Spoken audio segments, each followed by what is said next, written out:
तो लो भैया, राहुल गांधी की वापसी हो चुकी है लोकसभा में।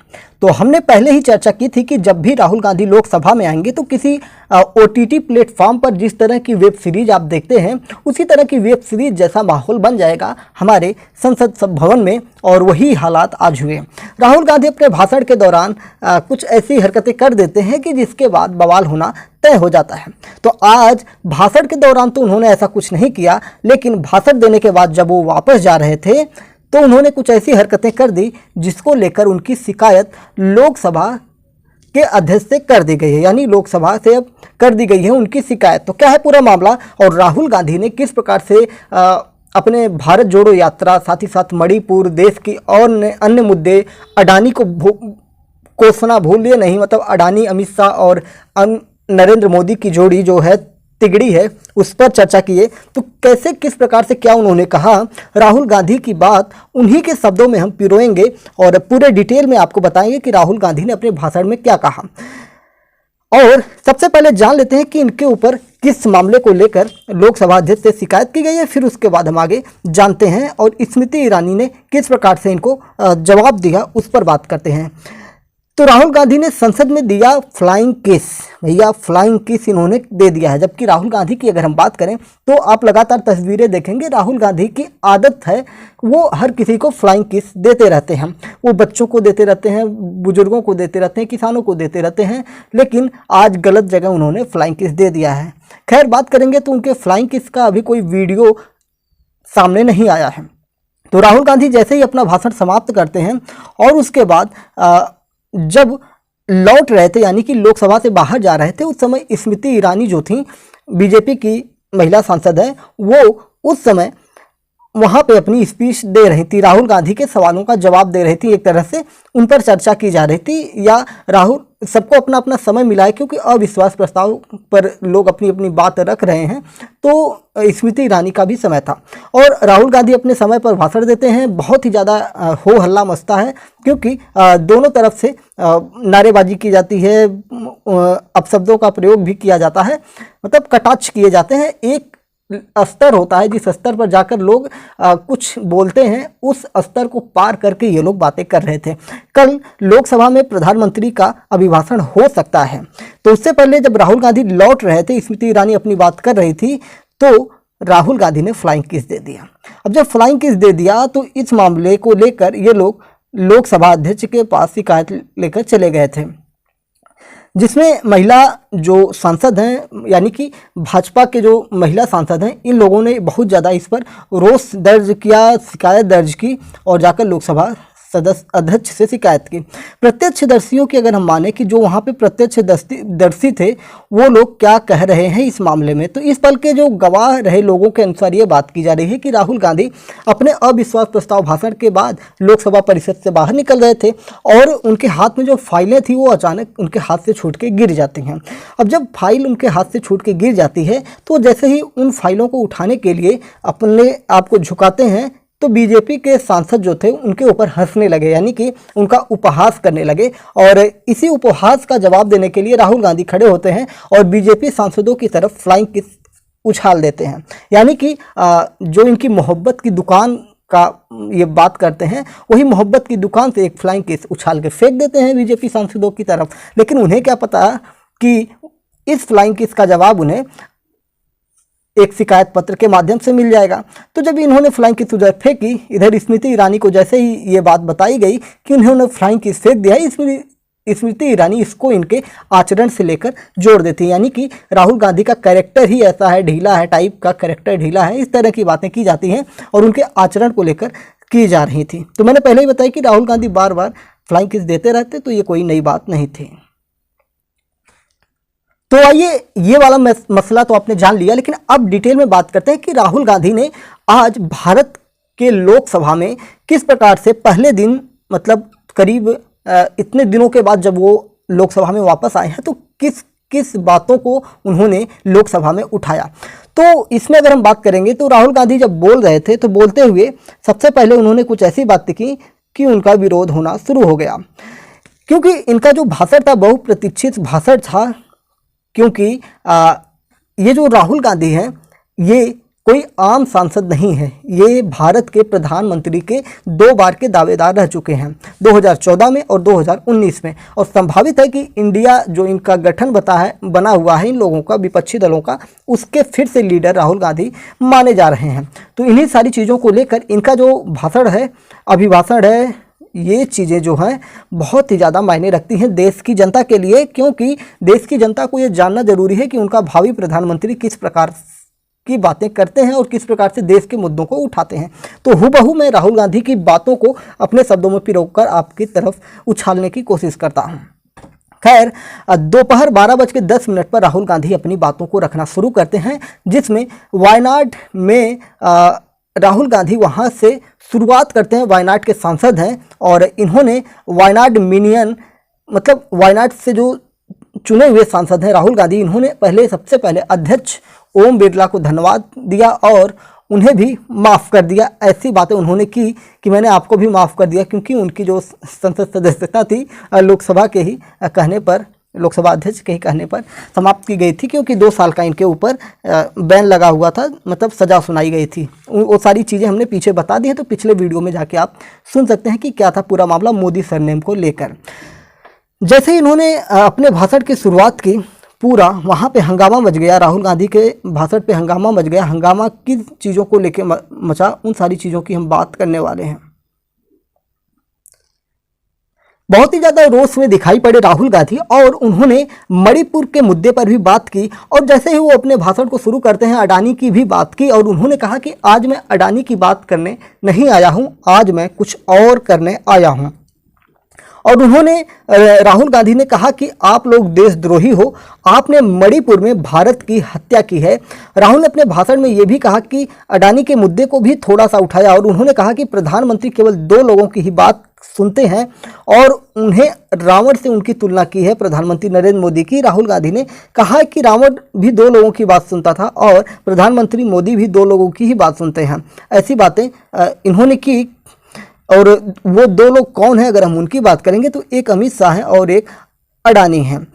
राहुल गांधी मणिपुर के मामले को लेकर सवाल पूछते हैं और उसके बाद ये कहते हैं कि आप जो हैं पूरे देश में केरोसिन भेज रहे हैं, यानी कि मिट्टी का तेल भेज रहे हैं, आग लगा रहे हैं। एक तरह से इनकी बातों को अगर लिया जाए कि आप पूरे देश में आग लगा रहे हैं और जिसकी आग मणिपुर में जल चुकी है और उसी चिंगारी को अब आप लोग हरियाणा में लाए हुए हैं, जहां पे नूह में दंगा हुआ है।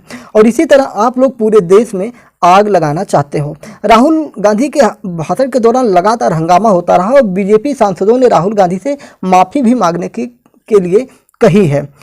आइए थोड़ी सी और चीज़ें जानते हैं जो महत्वपूर्ण चीज़ें हैं।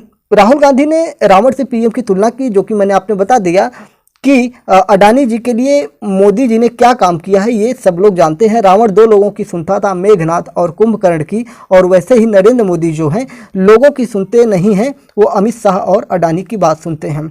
राहुल गांधी ने मणिपुर की महिलाओं के दर्द को बताया कि राहुल गांधी जब अपने दौरे पर मणिपुर गए थे तो वहाँ पर उन्होंने क्या देखा, उन्होंने देखा कि वहाँ के कैंपों में महिलाओं, बच्चों से जो उनसे बात की तो उनसे ये निष्कर्ष ये निकाल रहे थे कि वहाँ के हालात बहुत ख़राब था। इन सारी चीज़ों को लेकर ये बात कर रहे थे और इन्होंने मणिपुर को लेकर बहुत बड़ी बात की। और मैंने पहले ही कहा कि हर लाइन को क्रॉस करके आज लोकसभा में बातें हो रही थी। इन्होंने कहा कि भारत माता की हत्या आपने मणिपुर में की है, तो कोई मामूली बात नहीं होती है। भारत की हत्या की जैसे, भारत माता की हत्या जैसे शब्दों का प्रयोग किया गया कि मणिपुर में आपने भारत माता की हत्या की है और भारत माता को आपने मणिपुर के लोगों को मारा है। आपने मणिपुर के लोगों को मारकर भारत की हत्या की है। आप लोग देशद्रोही हैं, आप लोग देशभक्त नहीं हैं। आपने देश की हत्या मणिपुर में की है, इसलिए आपके प्रधानमंत्री मणिपुर में नहीं जा सकते हैं, क्योंकि उन्होंने मणिपुर में भारत माता की हत्या की है। बार बार वो प्रधानमंत्री नरेंद्र मोदी को मणिपुर का जिम्मेदार ठहराते हुए नजर आया और मणिपुर के भाषण पर जोरदार हंगामा हुआ लोकसभा में। और ये सारी चीज़ें आप लोग देख सकते हैं। कुछ चीज़ें इन्होंने बताई अपने मणिपुर दौरे पर, जो इनके अपने अनुभव थे। उसमें इन्होंने कहा कि मेरे सामने एक महिला बेहोश हो गई थी और ये वाकया क्या था कि ये बोल रहे थे कि मैं मणिपुर में दूसरे कैंप में गया, वहाँ एक महिला से पूछा तुम्हारे साथ क्या हुआ, तो उसको वह मंजर याद आया और वह दर्द बर्दाश्त नहीं कर पाई और मेरे सामने धड़ाम से गिर गई, यानी कि वो बेहोश हो गई। किसानों को बीमा का पैसा नहीं मिला, हिंदुस्तान के बड़े उद्योगपतियों ने उनसे छीन लिया। मगर इस बार बड़ी अजीब सी चीज़ हुई जब मैंने किसानों को देखा और वो मुझसे बोल रहे थे, जो उसके दिल में दर्द था वो मेरे दिल में आया, जो उसकी आंखों में शर्म थी वो अपनी बीवी से जो बात नहीं कर पा रहा था, वही शर्म मेरी आंखों में भी आई जब उसकी भूख जो थी वो मुझको भी समझ में आई। तो इस प्रकार की बातें इन्होंने राहुल गांधी ने की और वहाँ पे किसानों की, महिलाओं की दशा के बारे में लोकसभा अध्यक्ष को अवगत कराया। उसके बाद यात्रा बिल्कुल इनकी बदल गई, ऐसा इन्होंने कहा, क्योंकि ये भारत जोड़ो यात्रा पर थे ही। तो इन्होंने कहा कि मुझे भीड़ की आवाज़ नहीं सुनाई देती थी, मुझे सिर्फ उस व्यक्ति की बात सुनाई देती थी जो मुझसे बात करता था। यानी कि मैं तो हर किसी से बात नहीं कर पा रहा था, फिर मैं सुनने का काम करना लगा और मैं शांत हो गया और लोगों की बातों को सुन रहा था। मेरा दुख, मेरी चोट, मेरा दर्द सब खत्म हो गया था, जितनी तकलीफ़ें मेरे अंदर थीं। और इन्होंने कहा कि भारत जोड़ो यात्रा से मेरा जो अहंकार था मिट गया, ऐसी बातें इन्होंने की। और भारत जोड़ो यात्रा को लेकर इन्होंने कुछ बातें और की, जिसमें इन्होंने कहा कि सालों से मैं रोज़ 8-10 किलोमीटर दौड़ता हूं। मैंने सोचा कि 25 किलोमीटर दौड़ने में क्या हो जाएगा। मैं उस भावना को देखता हूं, मेरे दिल में उस समय अहंकार था, मगर भारत अहंकार को एकदम मिटा देता है, 1 सेकंड में मिटा देता है। तो हुआ क्या, 2-3 दिन बाद मेरे घुटनों में दर्द होना शुरू हो गया जब मैं इस यात्रा में चलना शुरू हो गया था। मैं उठूं और दर्द से कहर उठता था, हर कदम में दर्द था, मेरा अहंकार उस दर्द से मिट गया था। जो भेड़िया निकला था वो चींटी बनकर आया था। यानी कि इन्होंने अपने आप को भेड़िया से तुलना की और कहा कि जब मैं देश के भ्रमण पर निकला और वहाँ से जब आया तो मैं चींटी बन गया था। मैं रोज डर डर के चलूं कि क्या मैं चल पाऊंगा कि नहीं। जब भी यह डर बढ़ता था, कहीं न कहीं से कोई शक्ति मेरी मदद कर देती थी। मैं आज आप पर इतना आक्रमण नहीं करूंगा, 1-2 गोले जरूर मारूंगा, लेकिन ज़्यादा अटैक नहीं करूंगा। ऐसे ऐसे डायलॉग भी ये पंच मारते रहे बीच बीच में। इन्होंने कहा कि स्पीकर सर, मैं आपसे माफ़ी मांगता हूं। किस बात की माफ़ी मांगता हूं, इसकी बात मैं करता हूं। पहले मैं आपको मुझे लोकसभा के सांसद के रूप में बहाल करने के लिए धन्यवाद करता हूं, राहुल गांधी ने लोकसभा अध्यक्ष से कहा, ओम बिरला जी से। जब मैंने पिछली बार बात की थी तो शायद मैंने आपको परेशानी दी थी, क्योंकि मैं अडानी पर ध्यान केंद्रित किया था। शायद आपके वरिष्ठ नेताओं को दुख हुआ और उस दर्द का असर आप पर भी हुआ होगा। इसके लिए मैं आपसे भी माफ़ी मांगता हूं। लेकिन मैंने सच बोला। आज भाजपा के मेरे दोस्तों को डरने की ज़रूरत नहीं है, क्योंकि आज मेरा भाषण अडानी पर केंद्रित नहीं है। तो ये सारी बातें ये लगातार करते रहते थे और इसी तरह से अपनी बातें किए। और जब अपना अभिभाषण देकर बाहर निकल रहे थे और एक फ्लाइंग किस वाला वही मामला हुआ, जब इनकी फाइल गिर जाती है फिर उसके बाद ये एक फ्लाइंग किस दे देते हैं। तो ऐसा मामला वहाँ के जो प्रत्यक्षदर्शी थे उन्होंने किया। हालांकि बीजेपी महिला सांसदों ने इसकी शिकायत लोकसभा में कर दी है, लोकसभा अध्यक्ष से कर दी है, जो भी वहाँ का शिकायत व्यवस्था होगी। और अब वहाँ की सीसीटीवी फुटेज लोकसभा निकालेगी और उसकी जांच करेगी। तो अगर फाइल गिरी थी और उसके बाद इन्होंने किया तो इसमें कोई गलत इंटेंशन इनका नहीं है। और वैसे भी राहुल गांधी को मैंने पहले बताया कि राहुल गांधी बार बार फ्लाइंग किस देते रहते हैं। चित्रों में मैं आपको दिखा दूंगा, फ्लाइंग किस देना, लोगों से मिलना, बच्चों से मिला। जिस प्रकार से प्रधानमंत्री नरेंद्र मोदी बच्चों को किस कर लेते हैं, उनको प्यार करते रहते हैं, उनके गालों को सहला लेते हैं, उनके नाक को पकड़ते हैं, तो उसी प्रकार से हर नेताओं का अपना अलग अलग नज़रिया होता है, अलग अलग चीज़ें होती हैं। तो ये बहुत बड़ी बातें नहीं है। हालांकि राहुल गांधी को परेशान करने के लिए जिस प्रकार से इनका आक्रामक रवैया आज नजर आया लोकसभा में, जिस प्रकार से मणिपुर को इन्होंने देश से अलग बता दिया कि ये जो नरेंद्र मोदी हैं ये प्रधानमंत्री मणिपुर को अपना हिस्सा नहीं मानते हैं, इसलिए वहाँ नहीं जाते हैं। तीन सारी चीज़ों से आहत तो भाजपा के लोग हुए ही हैं और उसके बाद इनको परेशान करने के लिए ये सारी शिकायतें की जा रही हैं। तो ये तो राजनीति है और राजनीति में पक्ष विपक्ष का अपना अपना खेल होता है। खैर, अब सबसे ज़्यादा मज़ेदार भाषण आने वाला है, जो वेब सीरीज की टॉप ट्रेंडिंग भाषण होने वाली है प्रधानमंत्री नरेंद्र मोदी की। और राहुल गांधी के सवालों का जवाब देंगे, साथ ही साथ अविश्वास प्रस्ताव पर भी अपने भाषण को देंगे। और जिसके बाद सबको पता है, कांग्रेस को भी पता है कि नरेंद्र मोदी जब भाषण देने आएंगे तो उनके सामने कोई टिक नहीं पाएगा और शायद इसीलिए नरेंद्र मोदी सबसे आखिरी में बोलने के लिए आने वाले हैं। तो उम्मीद है कि आपको राहुल गांधी की सारी बातें जो थी समझ में आ गई होंगी कि राहुल गांधी ने क्या चीज़ें बोली थी और किस प्रकार से बोली थी। हूबहू मैं उन्हीं के शब्दों को पिरोने की कोशिश किया हूँ। चैनल पर नए तो चैनल को सब्सक्राइब कर लीजिए। 2024 लोकसभा चुनाव के पल पल की अपडेट्स आपको मिलते रहेंगी। साथ ही साथ करंट अफेयर की दुनिया में MPS हिंदी अपना लोहा मनवाने के लिए अब तैयार हो चुका है। जय हिंद, नमस्कार, भारत माता की जय।